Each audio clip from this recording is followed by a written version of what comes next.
There's so many great men out there and women with so much to offer and such great hearts and such great intentions that are stumbling over anxiety, that are stumbling over maybe a lack of confidence in the dating realm, that are stumbling over just like wanting a relationship so badly, but then feeling like you're getting in your own way somehow. I don't want that to happen. I do have some really useful things you can do. It's outside. I mean, if you know my content, it's outside of the normal, like do this and don't do this. Usually I speak along the lines of a deep subconscious program. I get to the root of what's really, really going on so that you can really transform your life. Okay, so enough build up. I have 3 tips for you that you do actually outside of dating. And then I have 2 really powerful tips that you do in the dating process. So make sure you stay to the end so that you get all of these 5 things. Tip number 1 that you do outside of the dating process is shadow work. So if you don't know what shadow work is bringing the light of your awareness to the programs that are being run in the darkness, kind of behind your conscious awareness, that are dictating a lot of your body language, a lot of where, if not all, of where lack of confidence comes from, of where anxiety comes from. And shadow work is so important because while a lot of people think, well, I can just choose everything all the time. I can choose my body language. I can choose to just be confident. I can fake it till I make it. It's not always, in fact, it's not often true. I would say 100% of the time, maybe 99, there is a requirement of shadow work. There's a requirement for you to look at, well, why is this lack of confidence happening behind the scenes? What is the positive intention behind a lack of confidence? Is there a positive intention of my anxiety on dates, of my people-pleasing behaviors, of this thing that I'm doing that I logically know I don't want to do? Anytime you feel that internal war between, I know what I want to be doing, but for some reason I'm not doing it, it's always an indication that there is a requirement for shadow work. So this really can help with dating anxiety, actually any kind of anxiety, because your body, okay, will never produce an emotion against you. It is absolutely impossible. Yes, even anxiety. Yes, even anger. Yes, even shame, guilt, fear, you name it. There is always a reason for it. And so as a conscious individual, it is up to you to start digging for and start searching for and looking for the root cause of that anxiety. And you really want to get your eyes on it because there is always what I call gold in the midst of every uncomfortable sensation that our bodies produce. When you do shadow work relative to your anxiety, you uncover the gold, you take out the gold, and then you take action on the gold. Your subconscious knows that you are listening, and therefore it has no more reason to produce the trigger of anxiety. So this, a lot of my work is not about managing anxiety. I don't want you to manage freaking anything. I want you to show up so authentically, so intimate with yourself that you are naturally confident, because that's actually what confidence is. Confidence is a prolonged state of nervous system regulation. Obviously, anxiety is going to disrupt that, so you got to look at the root cause. Number 2 is to just get really clear about what you want, what you need. Get really familiar with what it is that you are brutally, honestly seeking. Okay, so this might require you to get out of your head a little bit, to step out of the box of what you think you deserve. Okay, because worthiness is a box that we can hold ourselves in as humans.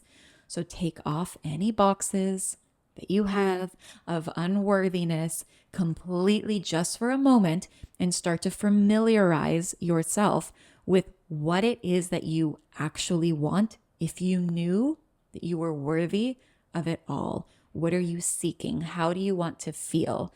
What do you have to bring to the table? What are you looking for the other person to bring to the table in return? And then obviously all of the very logistical specifics in terms of monogamy, long-term partnership, your sexual relationship. How do you want all of that to look and feel? Get really, really clear, because when you have a clear understanding and in knowing in your body of what you deserve and what you're really looking for, that actually helps you to maintain that confidence in the dating process because you're looking at it less from an emotional way. So you're not going to be projecting as much. You're not going to be people pleasing as much. You're not going to be allowing, subconsciously for every little thing that could go wrong to disrupt your nervous system and disrupt your confidence. You just know, like you know who you are, what you're looking for, and it's either going to fit that or not. And it becomes actually far more attractive to women when you know what you're looking for and you have that solid boundary and you are not willing to cross that boundary. Number 3, we kind of touched on this one, but it's to build true and authentic confidence. Confidence is actually a prolonged state in your nervous system of nervous system regulation. And one of the best ways to really build true confidence is to take a look at your life behind the scenes, go into every domain of your life. So I'm talking health, body, fitness, exercise, self-care, routines, finances, career, self-improvement, those are probably the main ones. Yeah, relationships to others, relationship to yourself, and home environment. That would be a huge one. Home environment is absolutely huge. But take a look at all of these main domains of your life and see where, almost like you're taking inventory, which domain of your life does not reflect confidence. And that's where you want to attack first. So if you come home into your house and there's clutter everywhere, you're not making your bed, there's dishes in the sink, you're playing video games all day, whatever it is that you're seeing and noticing in your home environment that is not reflective of true confidence, it sounds so simple, go clean that up. Go actually take action to change that. If it's in your relationships, let's say you have a lot of maybe codependent relationships in your life or unhealed relationships with parental figures or with children, a relationship with self that feels out of integrity of true confidence, do the work to go clean that up. Nothing is ever going to be perfect. And so it's just sort of doing this inventory of like, if I were to hold a high level of standard of confidence for all of these domains in my life, what would need to change first impression? And just journal about that. See what comes up for you first impression, because that's what you're going to want to do first, because that's actually what is influencing a lot of underconfident body language. Like if you go on a date and your subconscious is trying to manage like, oh shit, there's stuff in the sink and I just had a fight with this person and I don't have good boundaries with that and I haven't exercised in 10 days, even though I keep telling myself I'm going to exercise. That's a lot of subconscious and neurological stress information that is just present in your body. And if all of that is happening in your body, you actually can't drop into true confidence. You're going to go up into your head. You're going to leave your sex energy, because sex energy is in the body and women love sex energy, especially when it's kind of, how do I say it? Like when you have autonomy over your sex energy, but you're also in it. Like you can embody it, but you have it trained well, if that makes sense. Women want that. They want that sex energy in you. And that can really only be embodied if you're actually in your body. And when the domains of your life are off, you're going to pop up into your head. All right. So once you've done those 3 things on the date, I have 2 very special tools to share with you. One of them is what is called prize state.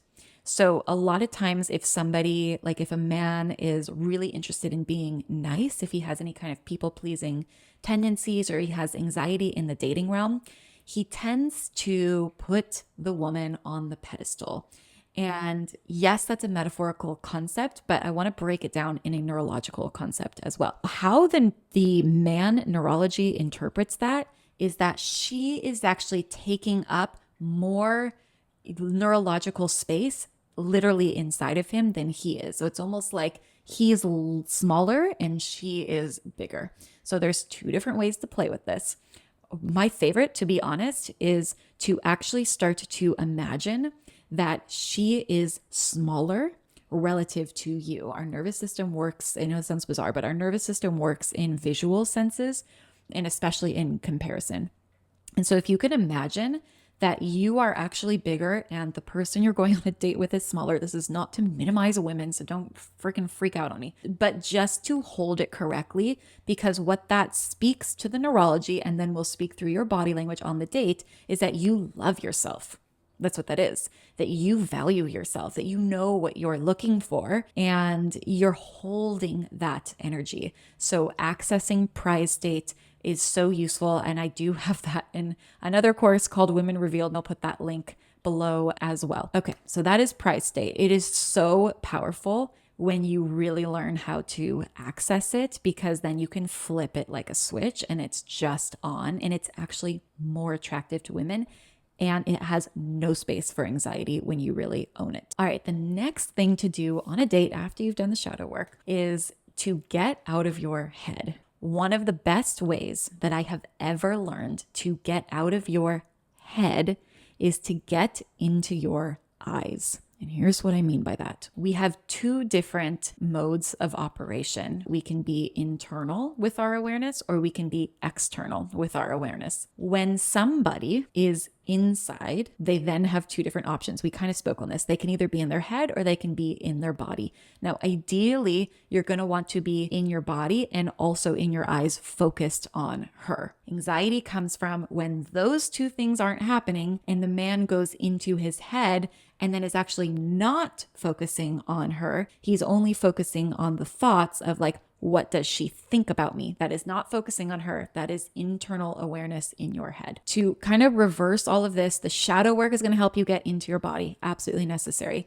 And then on the date, you want to really see through your eyes. And if you can even imagine that your eyes are just a little bit wider, don't make it creepy, don't make it obvious, but the imagery to the neurology that your eyes are a little bit wider and you're really focused on the details, like almost like you're mesmerized by the details outside of you. You're noticing things, you're finding things interesting with curiosity, not with stress, with curiosity. You're leaning into the intrigue of exploring and getting to know what is right in front of you. Is that I would say one of the best ways to combat any type of social anxiety, because it gives you something to focus on with a sense of intrigue, like how people go and watch movies. Okay. You'll notice that when somebody is watching a very interesting movie, one of the things that happens in their body language is that their blink rate slows down. It's because they're in their eyes and they're highly captivated by the movie. When the blink rate slows down, that's actually a sign of confidence because it's nervous system regulation. Does that make sense? I hope I just tied that all together for you. So really perceiving the other person, learning how to ask the questions. And you can, I have in Women Revealed, I have how to read all of her body language on a date. That's so useful. This is the same thing as coming into your eyes, watching what lights her up. Ask questions about that. It's so simple. I have a beautiful, wonderful offering that is completely free. It's called Unleash Your Masculinity, and it is specifically for men on how to get started with the shadow work, how to reimagine yourself in this new expanded box of self-worth, of self-love, broken down into 3 steps. And that is my gift to you. I appreciate you being here. I will also put that free masterclass link below. It's only 40 minutes. You'll get a ton of value out of it. Thank you so much for watching. Make sure you hit like and subscribe, and I will see you soon.